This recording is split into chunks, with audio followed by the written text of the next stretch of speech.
Okay po, so isang mapagpalang oras po sa lahat po ng mga tagapik tagapakinig po natin sa ating, Team Talk Devotion. So ngayon po ay Friday. So shout out po sa mga tagapakinig po natin sa ating YouTube channel, ang CDCM Reunited, The Enlightened One. At muli na naman po tayo makakapakinig ng banal na salita ng Diyos na ihatid po sa atin ng ating speaker po sa oras po na ito. Pero bago po tayo magsimula, ako po ang inyong magiging tagapagdaloy po sa oras po na ito, Sister Joy de la Cruz. At bago po natin simulan ang pakikinig ng salita ng ating Panginoon, ay tayo po ay muna makinig ng makalangit na awitin na ihahandog po sa atin ni Brother Wilmar Torrigosa.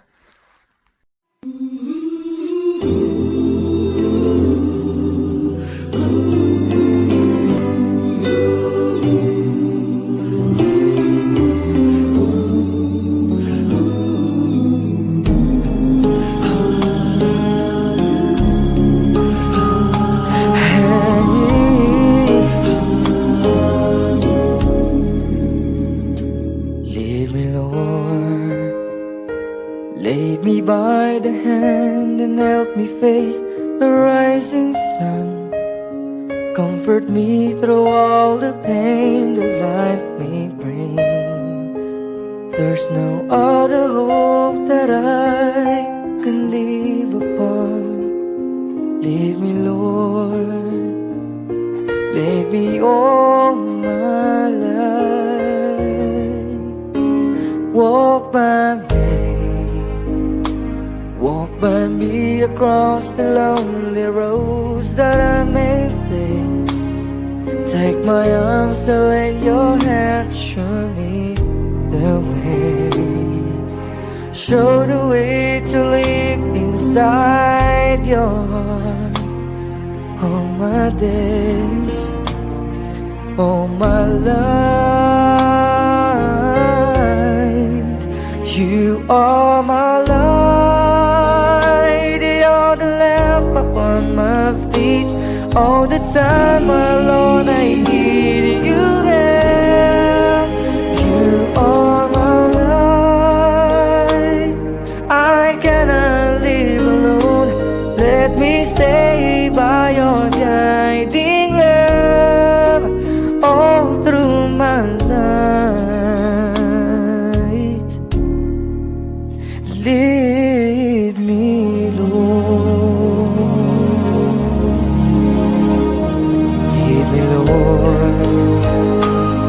Even though at times I try to go along my way, help me take the right directions, take your road. Lead me, Lord, and never leave my side.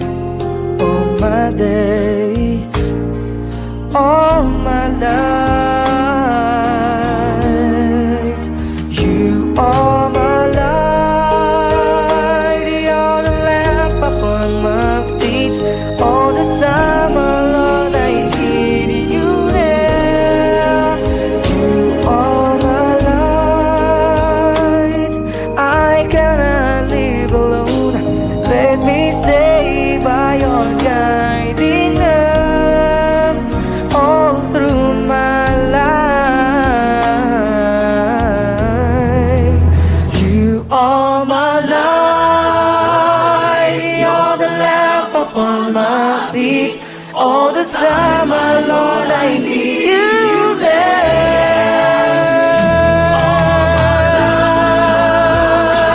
I just cannot live alone. Let me stay by your guiding love all through my life, all through my days. So lead me, oh.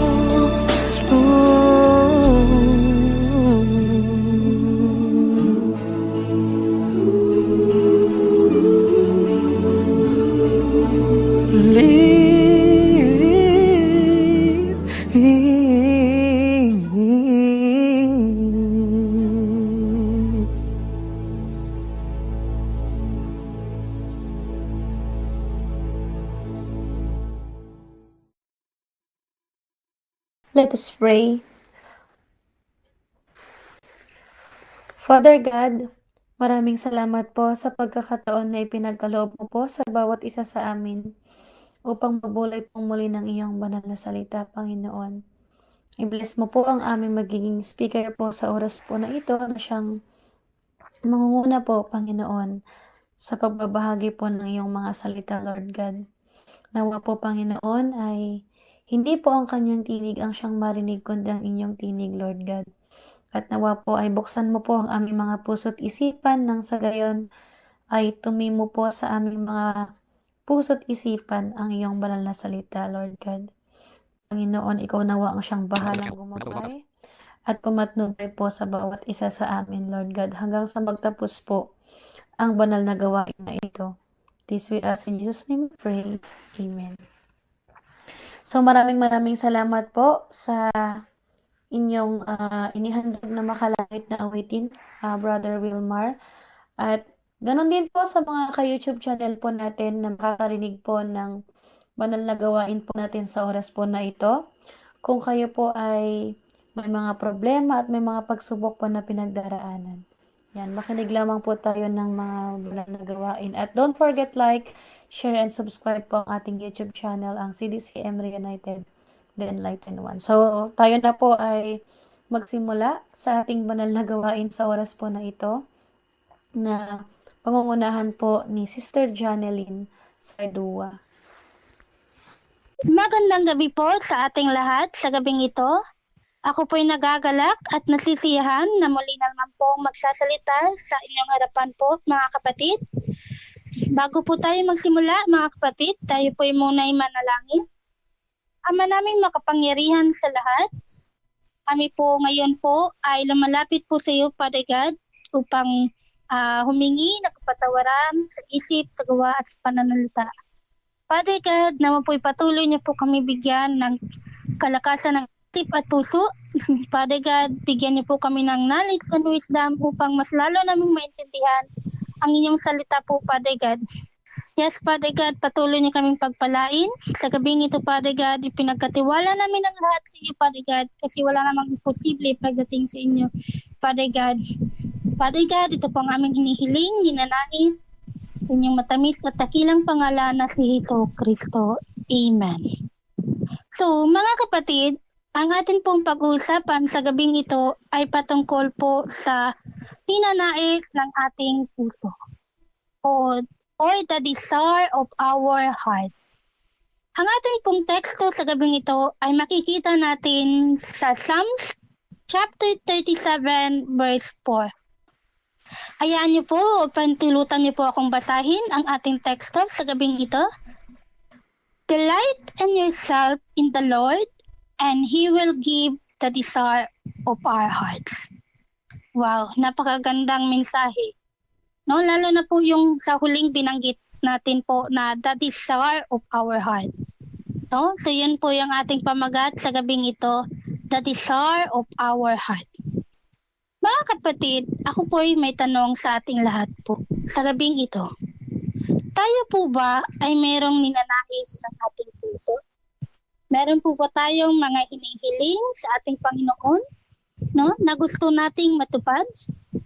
Yes, lahat naman siguro tayo ay merong ninanais ng ating puso. Kahit po ako, meron ding ninanais sa aking puso. Pero hindi ko na po isa-isahin kasi napakarami, no, ang ninanais ng aking puso. Isa na po yung aking kalusugan, no? Ninanais ko po sa Panginoon na gumaling na talaga ako ng tuluyan. So, lahat naman po tayo, merong ninanais o hinihiling sa ating mga puso or mga pangarap na gustong marating sa ating buhay. No? Mga bagay or pangarap na gusto nating makamit tulad ng ating pag-aaral, sa ating pagtatrabaho, no? Lahat po tayo ay merong mga ninanais sa ating puso. Pero mga kapatid, no? Lahat po 'yan ng ating mga ninanais ng ating puso ay meron pong kasagutan. No? God will give all our needs. No, lahat ng ating ninanais ng ating puso, ng ating mga kailangan, ibibigay yan ng ating Panginoon. No? Kasi pagdating sa ating Panginoon, wala naman pong imposible. No? Lahat po magiging posible dahil ganun ka kapangyarihan ng ating Panginoon. No? Ganun siya ka tawag nito, powerful, ganun siya mapagmahal sa kanyang mga anak. No? Ganun siya mga kapatid. Kaya huwag tayong mawala ng pag-asa, lumaban lamang tayo. Kasi habang may pag-asa, may buhay. So, huwag tayong magpapa-apekto sa mga negatibong bagay. Huwag tayong magpapa-udyok sa mga taong lagi lamang negatibo yung binibigay sa atin. No, lagi tayong inuudyok ng mga bagay at mga haka-haka na lagi kang nangangarap, lagi kang humihiling sa Diyos, di naman tinutupad. Pero huwag kang mag-alala, mga kapatid. Diba? Sabi ng Panginoon sa atin, ang pangako niya, huwag kang mabalisa sa ating kakainin, sa ating inumin, sa ating mga bagay na ating pinag-aalahanan. Dahil nandyan siya, ibibigay niya kapag tayo ay humiling sa Kanya. So, huwag tayong mawalan ng pag-asa, mga kapatid, kung hindi man tinutupad pa ng Panginoong Jesucristo yung ating mga ninanais. No? Lagi tayong sinasabihan na mangarap ka pa, magnais ka pa sa inyong puso, no? Mangarap ka pa ng mga matataas na bagay, di mo rin maabot. So, huwag tayong magpapapekto sa mga ganyang bagay, mga kapatid. No? Like Job. Sino nga ba si Job? No? Namatay lahat ng kahayupan niya, mga anak niya nawala sa kanya, binigyan pa siya ng malulubhang sakit, at saka ang natira sa kanya is yung asawa niya lang, pero hinuudyukan pa siya lagi ng mga negatibong bagay. Tulad ng mananampalataya ka pa rin ba sa iyong Panginoon na binigyan ka na ng ganyang sakit at nawala na lahat sa iyo? Patuloy ka pa rin bang maniniwala at mananampalataya sa iyong Panginoon? Alam niyo po ang sagot ni Job. Bakit? Sa pagpapala ka lang ba lalapit sa Panginoon? So kahit ano man yung nararanasan nating dagok ngayon o daing, wala pa rin imposible sa ating Panginoong Jesucristo. Basta patuloy lamang tayong manampalataya, maniwala, maglingkod, magpuri. No? Like Paul and Silas. No? Sinakdal sila, kinulong sila. Hindi lang basta kinulong. Nilagyan pa ng malalaking kahoy yung mga paa nila. No? Pero patuloy silang nanalangin sa Panginoon, nanampalataya sa Panginoon, nagpuri, nagsampa, naglingkod, lahat-lahat ginawa ni Paul at ni Silas. No? Alam nyo, na gulo o na buksan yung mga pundasyon, nagupo, o ano pang tawang word yun, nagupo o nasira, nabuksan yung gate. Yung bantay nga is nag-alala, di ba? Dahil baka siya yung magkulong dahil akala niya nakalabas yung mga nakakulong na si Paul at si Silas. So, patuloy silang nananampalataya, naniwala sa mga ninanais ng kanilang puso na makalaya sila. So, di po ba nabuksan ng kulungan? No? At pinalaya din sila. So, patuloy lamang tayong manampalataya, maniwala at magpuri. No? Kung may nag-aalala ka man, nalulungkot ka naman, magpuri ka sa Panginoon. Magbasa ka ng Biblia, magkanta ka, mag-awit ka ng mga awiting maka-Diyos, awitin ng ating Panginoong Jesucristo. Nakakapagaan niya ng puso natin. So, sa pag-aalala natin, nakakawala yan ng balisa natin. So, patuloy lamang tayong maglingkod, magpuri, magsamba sa ating Panginoong Jesucristo. No? Manampalataya lamang tayo, mga kapatid. So, wag nating iwala or maging malamig tayo sa ating pananampalataya sa Diyos. Patuloy lamang tayong maging mainit sa pananampalataya sa Diyos. Kasi ang ating Panginoon nandiyan lamang yan. Naghihintay yun sa atin na tayo'y lumapit sa Kanya. No? Tayo'y lumapit sa Kanya at humingi. No? Sabi nga niya sa kanyang pangako sa Jeremiah 33:3, at tumawag ka sa akin at ako'y sasagot at ibibigay ko ang mga bagay na hindi mo pa nalalaman. So tayo tumawag sa Panginoon na mga kapatid. No? Magtiwala lamang tayo ng lubos sa Kanya. No? Magtiwala tayo sa ating Panginoong Jesucristo na lahat ng ating ninanais lahat ng ating hinihiling na matagal nang hindi pa natupad.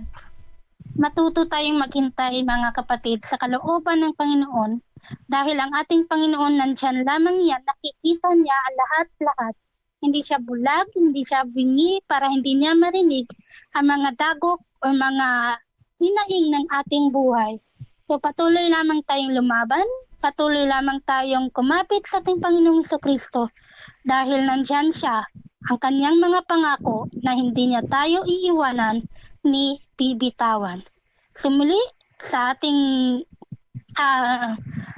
sa ating narinig sa gabing ito, sa ating aaral sa gabing ito, nawa patuloy tayong or meron tayong natutunan sa gabing ito sa munting mensahe na ating narinig.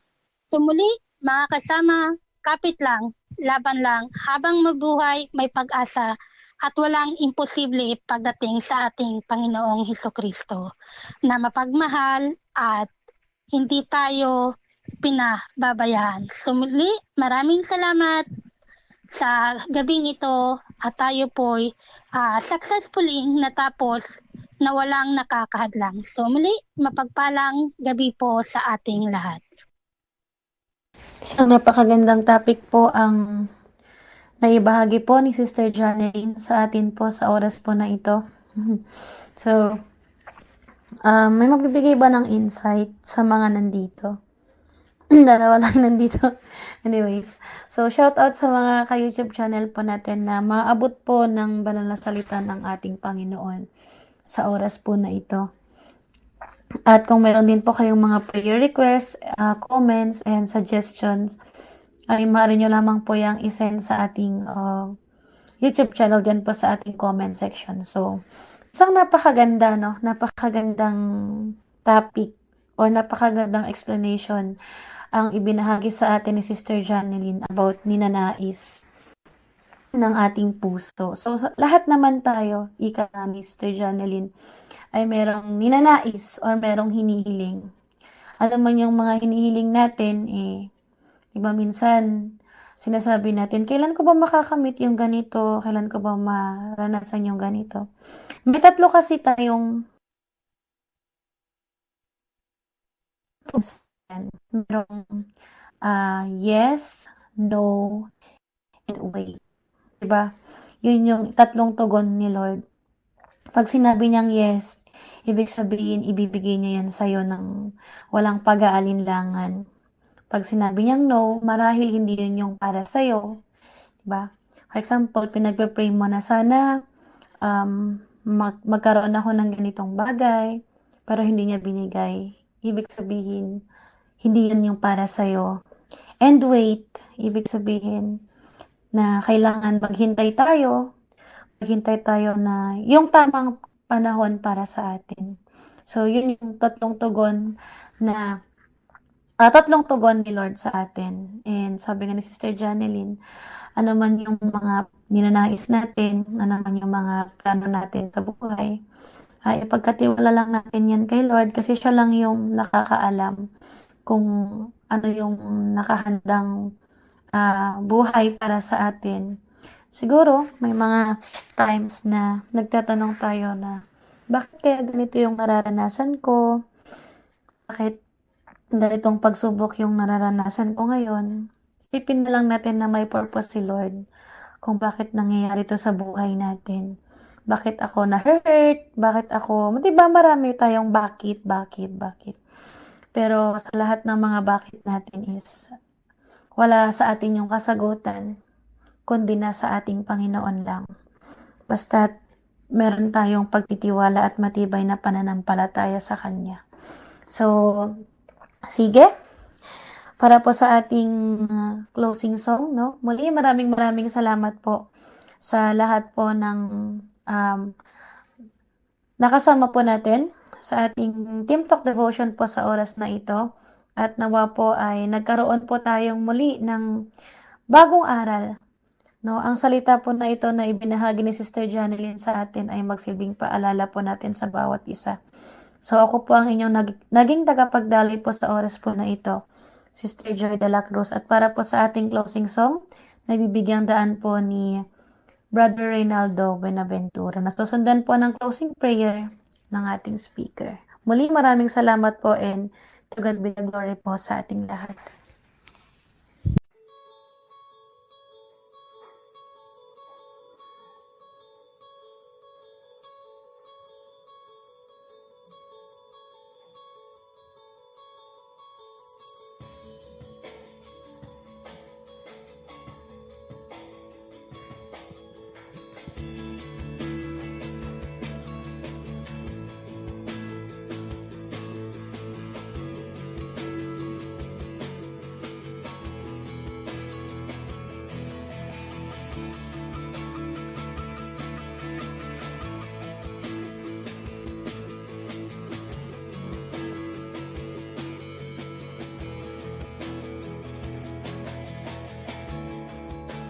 Everyone needs compassion, a love that's never failing.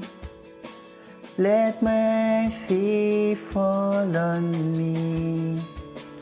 Everyone needs forgiveness, the kindness of a Savior, the hope of nations.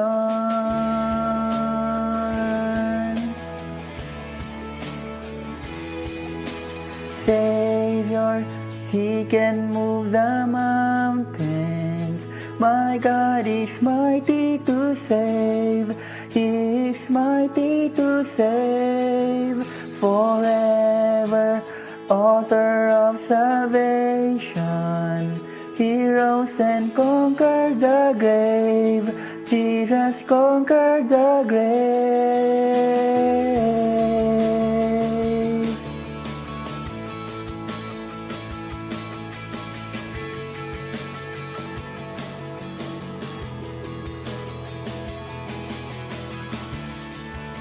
So take me as you find me, all my fears and failures. You fill my life again. I give my life to follow everything that I believe in. And now I surrender.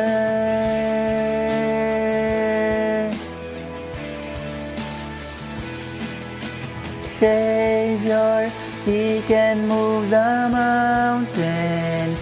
My God is mighty to save. He is mighty to save. Forever, author of salvation. He rose and conquered the grave. Jesus conquered the grave. Savior, He can move the mountains. My God is mighty to save. He is mighty to save. Forever, author of salvation. He rose and conquered the grave.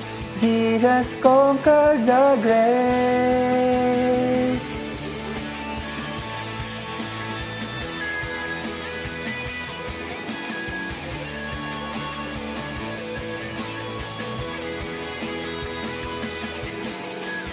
Shine your light and let the whole world see.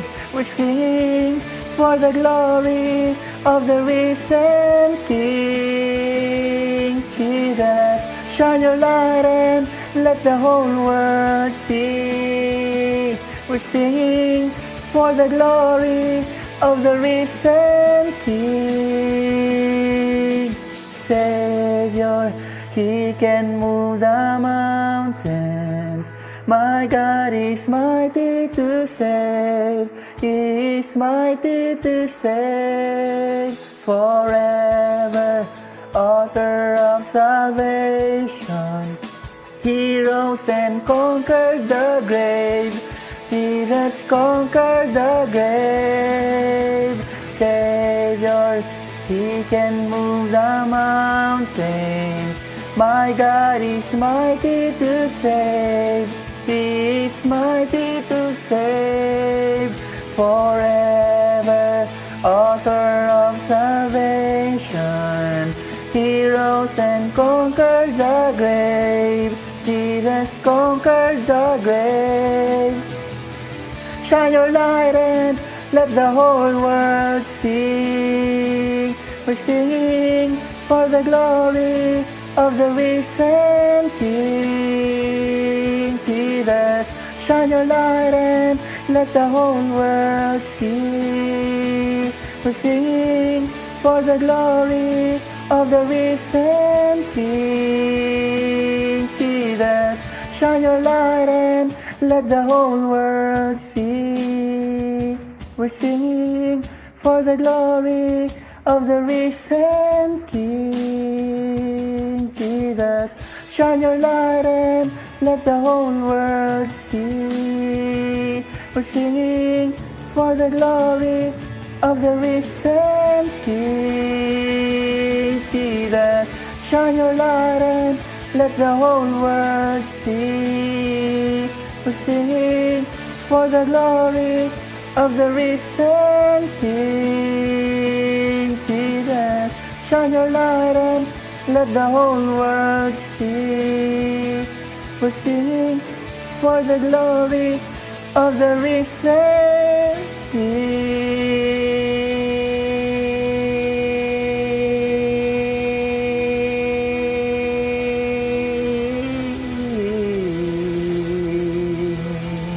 Ama naming Diyos na makapangyarihan sa lahat, maraming salamat po sa gabing ito at muli kaming natapos sa aming gawain na matagumpay po, Father God, na wala pong nakakahadlang sa aming gawain sa gabing ito. Yes, Father God, nawa po, Father God, ang aming narinig sa gabing ito ng sa inyong salita po, Father God, ay manuot sa aming puso at isipan at aming pong itong maisabuhay sa aming pang-araw-araw na buhay.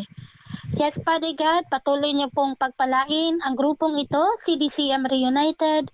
Bigyan pa kami ng patuloy ng kalakasan ng isip, sa puso at katawan, Father God. Yes, Father God, sa aming pansamantalang paghihiwalay sa grupong ito, CDCM Reunited, naway patuloy niyo kaming bigyan ng bigyan po, Father God, ng aming mga pangangailangan, spiritually man ito, Father God, financially man ito, God, o physically man ito, Father God. Lahat po, Father God, aming pinagkatiwala sa inyo, Father God, kasi wala naman pong imposible sa pagdating sa inyo dahil ikaw po ang aming Diyos na makapangyarihan, ikaw po ang aming Diyos na pagmahal sa lahat. Kaya lahat po, Father God, binibigay namin, pinagkatiwala namin sa inyong matamis at dakilang pangalan na si Jesucristo. Amen and amen. Maraming salamat po, mga kapatid.